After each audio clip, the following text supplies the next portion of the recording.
Fala galera, beleza? Tranquilidade? Estamos nós aqui para mais uma aula de sociologia e vamos trabalhar hoje com o início da apostila número 5 do Etapa, com o tema Constituição, Direitos Sociais nas Constituições Brasileiras.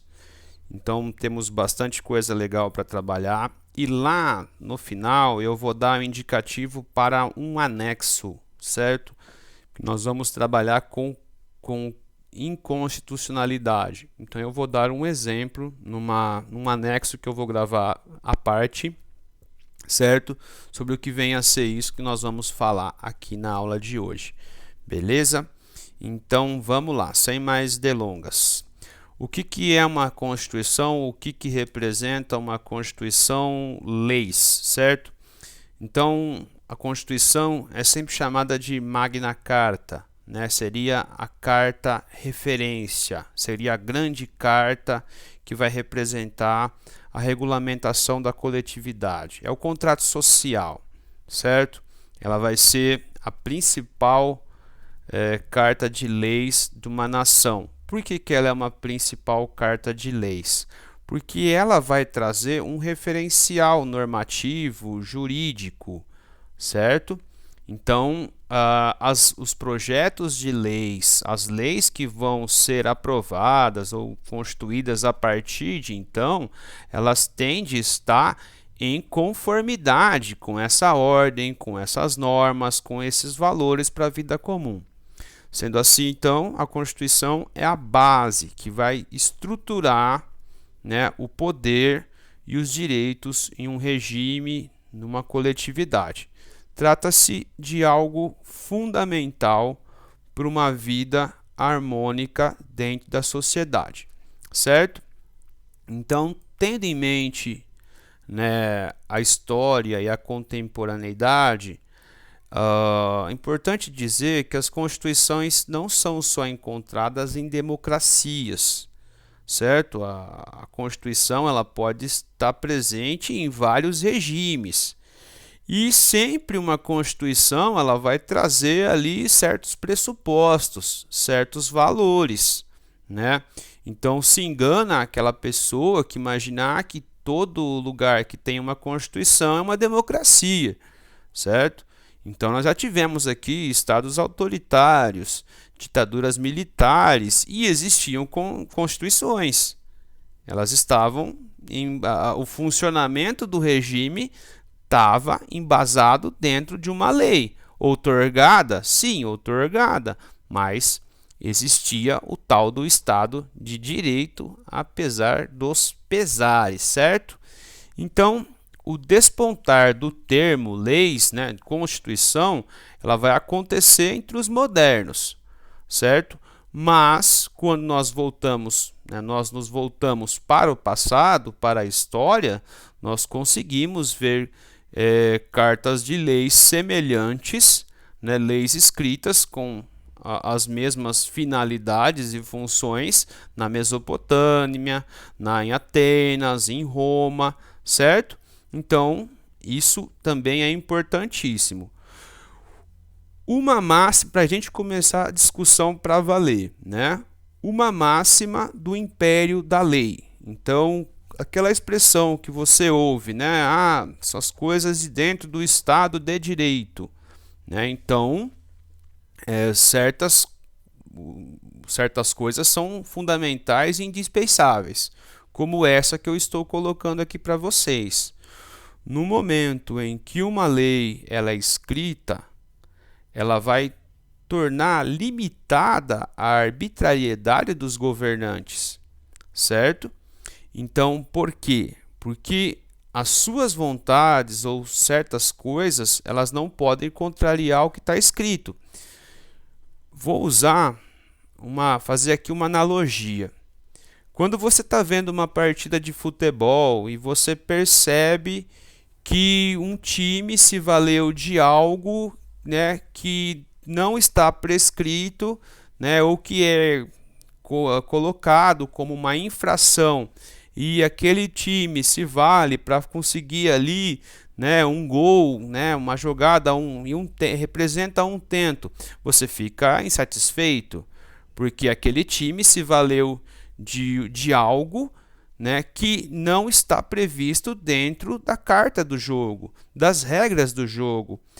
A Constituição, a política e a sociedade é a mesma coisa.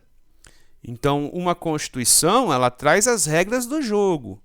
E nós temos que jogar conhecendo as regras. Então, é importantíssimo, não sei se vocês, meus alunos, alguma vez, algum de vocês pode ser político no futuro, mas é indispensável que para vocês serem um bom político, né, ou assessor político, que vocês conheçam as regras do jogo, certo? Conhecendo as regras do jogo, vocês sabem o que pode e o que não pode, né? Vocês não vão incorrer numa falha, né, ou ser processados por, né, burlar certas coisas do jogo.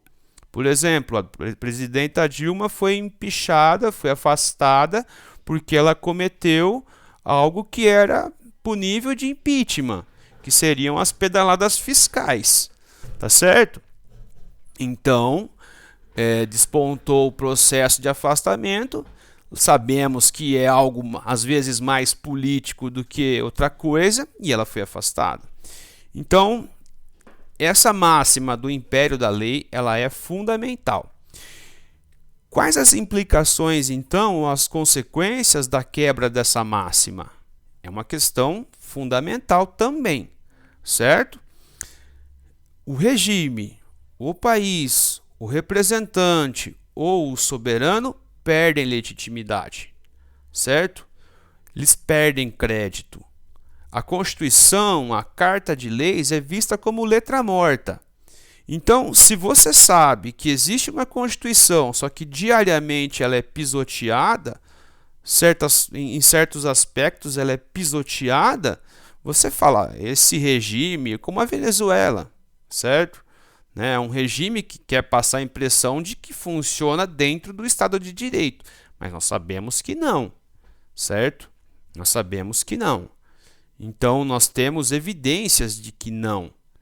Ou vamos usar a história do Brasil. Em 1831, foi aprovada no parlamento brasileiro uma lei, não sei se é Feijó ou Barbacena, abolindo o tráfico. Só que o tráfico de escravos não foi abolido. Foi preciso a aplicação de outra lei em 1850 para efetivamente, certo, abolir a prática do tráfico de escravos. Então, um Estado que apresenta certas regras e essas regras elas são pisoteadas, o Estado perde credibilidade perante a comunidade internacional, uma vez que vivemos num mundo global, né, de constantes trocas comerciais, financeiras, políticas, etc. e tal. Tá certo?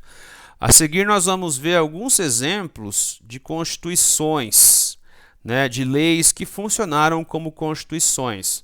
O primeiro, o Código de Hammurabi. Então, segundo, né, e aqui nós vamos ver que em alguns casos elas vão ter carregado um conteúdo religioso, metafísico, etc. e tal, certo? Segundo o próprio Hammurabi, um código enviado pelos deuses. Então, o princípio que regia o código é o talião, olho por olho, dente por dente. Então, é aquela coisa de que se você matou, você vai ser, se você for condenado, você vai ser morto, certo? Então, artigos que, né, de um código que eram extremamente rígidos, né, visando um ordenamento social. Aqui mostra, se um cara construiu uma casa e essa casa caiu e implicou na morte da pessoa, a pessoa que construiu vai ser morto. E se a testemunha de acusação não provar, ela pode ser morta também. Então é uma coisa bastante mesmo dura, né? Esse Código de Hammurabi. Lá em Atenas, a Constituição Ateniense, ela vai ser importantíssima, por quê? Porque ela vai lançar pela primeira vez, né, na história, né, a ideia da abertura da cidadania política, a ideia de alguns freios e contrapesos, né, vai tornar cada vez mais o poder impessoal, porque quando o poder, né, ele está depositado numa figura, numa pessoa, ele é carregado de pessoalidade, de subjetividade, certo? Então, quando nós temos o princípio da lei, do Estado de Direito, ou usando uma expressão do Weber, né, uma dominação racional legal, a legitimidade está no direito, está na letra, não está na pessoa, certo? Então, isso corresponde, pelo menos na minha visão, uma evolução civilizacional, certo? Então, um excerto: uma Constituição não faz com que um governo encontre-se refém das leis e não de governantes. A limitação do governo é uma das características de uma Constituição, né? Sério, é o país que é governado por leis e instituições e não pela vontade e o capricho das pessoas, certo? A relação entre patrícios e plebeus na Roma Antiga, vocês veem isso em história, né? Os patrícios sabiam da importância dos plebeus para Roma, para a defesa de Roma, para a manutenção do exército romano. Então, aquela coisa das demandas, né? Então, por mais que eles representavam uma aristocracia, por mais que eles tinham acesso à terra, era necessário que eles atendessem a certas vontades, certas demandas dos plebeus, e elas foram, né, atendidas ao longo do tempo. Desde das leis das 12 tábuas até a proibição da escravidão de plebeus por dívidas, certo? Então, é interessante também chamar a atenção. Outros exemplos históricos, né, envolvendo constituições: o período militar, né? Nós temos um Estado autoritário, mas com Constituição. A Revolução Jacobina, dentro da Revolução Francesa, né, que vai trazer mais a ideia da igualdade do que da liberdade, ao contrário do regime napoleônico, que vai estabelecer o Código Civil como, né, como um governo que vai pavimentar uma ordem liberal burguesa. Nós temos a República Islâmica do Irã, né, uma república teocrática. Então, a religião influencia nas leis da sociedade. E na imagem, né, o que corresponde ao Pombal, um cara, né, que se preocupava com as leis do reino, ao contrário das leis do rei. Então, as leis do reino seria algo impessoal. Ela seria, né, ad eternum, enquanto que as leis do rei, ela é algo carregado de pessoalidade, de caprichos, etc. e tal. Assim, a Constituição ela pode estar em consonância com a estrutura política de Estado, né? Como nós podemos dizer que hoje ela está no Brasil, né? Então, nós temos um governo eleito democraticamente.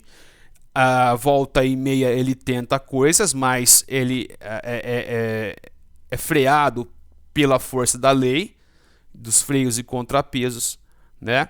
Então, ou nós podemos ter, né, ou uma Constituição amparada representando uma ideologia de classe, de partido, de religião, de soberano, como no caso nós temos em alguns países, né, islâmicos. Então, varia muito de país a país, de situação para situação. Vejam que interessante essa montagem, né? Uma lei transforma. Então você tem, né, erra aquele que pensa que a história é feita de uma linha ascendente de evolução, né, civilizacional. Isso também é claro que tem ali as suas subjetividades, né? Quando eu digo isso, eu entendo que eu imaginaria viver nesse lugar aqui, nessa época aqui, melhor do que viver aqui, certo? Por quê? Porque eu sou influenciado, né? Eu me considero uma pessoa de valores modernos, de valores liberais, de valores democráticos, então logo eu não desejo morar num lugar desse, certo? Então percebam que a Revolução Islâmica no Irã, né, a religião, ela influencia na sociedade, em como a sociedade se relaciona, como ela vive, como é o dia a dia, certo? Por isso as mulheres são obrigadas a viver, né, ou com o véu, ou com a burca, etc. e tal.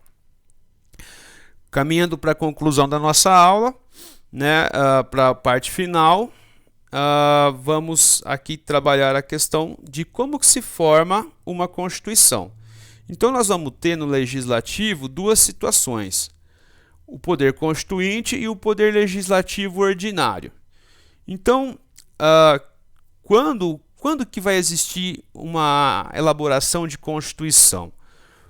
Quando existe um novo país, ou depois de um evento catastrófico, ou de uma guerra civil, ou de uma guerra mundial. Então, se vocês observarem, né, vários países europeus vão ter constituições depois de 45. Por quê? Porque alguns saíram do fascismo, do nazifascismo, né, então constroem situações sociopolíticas novas. No caso do Brasil, nossa última Constituição de 88, ela saía, né, nós saímos, eu era menino, nós saímos de uma situação de ditadura militar, de um regime de exceção. Então seria necessário então elaborar uma nova Constituição para novos ares, para uma nova época. Então quem elabora a Constituição é um poder constituinte, é uma Assembleia Constituinte que vai ser eleita, certo? Eleita para apenas elaborar a Constituição. Então, é interessante que uma Constituição ela não deve ser elaborada por um poder legislativo ordinário, como é o que nós temos hoje. Ordinário não no sentido pejorativo. Ordinário é o que está aí. Então vamos supor, se tiver que fazer uma Constituição nova para o Brasil, não vai ser esse poder, esse corpo legislativo que está atuando agora em Brasília que vai elaborar essa Constituição. Por que não pode ser eles? Porque eles podem influenciar nessa elaboração. Então ela tem que estar desapegada de vícios, né, de desvios de manutenção do poder a qualquer custo. Então teria que ser um corpo breve, temporário, para poder escrever e depois essa Assembleia ou Poder Constituinte ser dissolvido. E aí sim o estabelecimento do Poder Legislativo ordinário, que é aquele que nós temos, que atua diariamente, certo? Então, com a Carta Magna estabelecida, o poder acima deve atuar em conformidade com a primeira. Se vocês chegarem para um presidente de Câmara de Vereadores, ou de deputados, ou Assembleia Legislativa, e perguntar para ele qual que é a coisa mais importante que ele tem que saber para atuar, seria o regulamento. Seria, né, a lei orgânica que vai fazer funcionar esse poder legislativo. Tá certo? Aqui imagens da elaboração da nossa última Constituição. O senhor diretas já, Ulisses Guimarães, e aqui três figuras históricas do momento, né? O ex-presidente Lula, o ex-presidente Fernando Henrique Cardoso e o ex-deputado e ex-governador de estado de São Paulo, Mário Covas, certo? Então, os três participaram da elaboração da nossa última Constituição. Caminhando então para a conclusão, né, um ponto importante, porque o nosso anexo vai ter relação com isso, né? O que é a inconstitucionalidade de uma lei? Então, quando nós vamos criar um projeto de lei, né, e esse projeto de lei ele não leva em conta os requisitos básicos ou os valores ou as diretrizes da Constituição, né, ele, né, vai estar divergindo desse princípio norteador. Então, esse projeto vai ser inconstitucional, certo?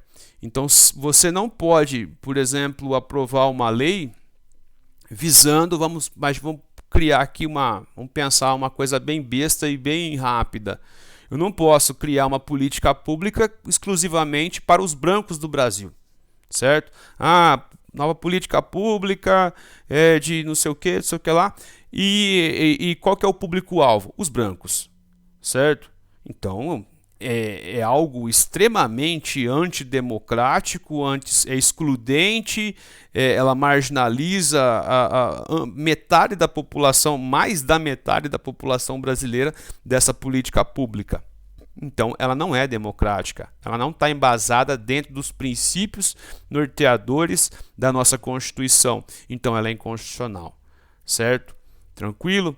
Então, por que que os projetos de lei, por que que as políticas públicas, por que que as emendas, elas têm que carregar essa coisinha chamada constitucionalidade?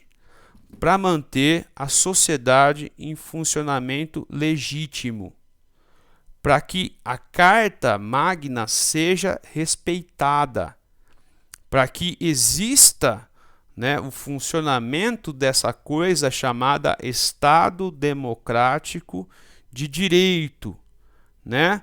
Para que essa vontade, já que nós somos uma república, se a Constituição for defendida e ser seguida plenamente, nós vamos ter então, né, essa coisa abstrata da vontade geral prevalecendo sobre vontades particulares. Ou principalmente, né, se uma Constituição é respeitada, se a lei é respeitada dentro da sociedade, nós não temos aquilo que o Durkheim chamava de anomia, que é o esvaziamento das regras, ou uma situação em que cada um vai agir por si. E aí nós vamos voltar meio que a um verdadeiro estado de natureza, com os mais fortes prevalecendo. Ah, professor, mas o Brasil tem problemas mil em matéria de justiça. Tem, concordo com isso, certo? A nossa justiça nem sempre ela faz justiça. Ou melhor, né? Não há uma igualdade, a justiça no Brasil ela não se dá dentro de uma igualdade plena, né? Pessoas com mais recursos vão conseguir contratar melhores advogados, vão conseguir ter uma visão mais contemporizadora dos juízes. Sabemos que no Brasil, população negra, mulata, mestiça é a que menos recebe justiça de fato, certo? Muito bem, então.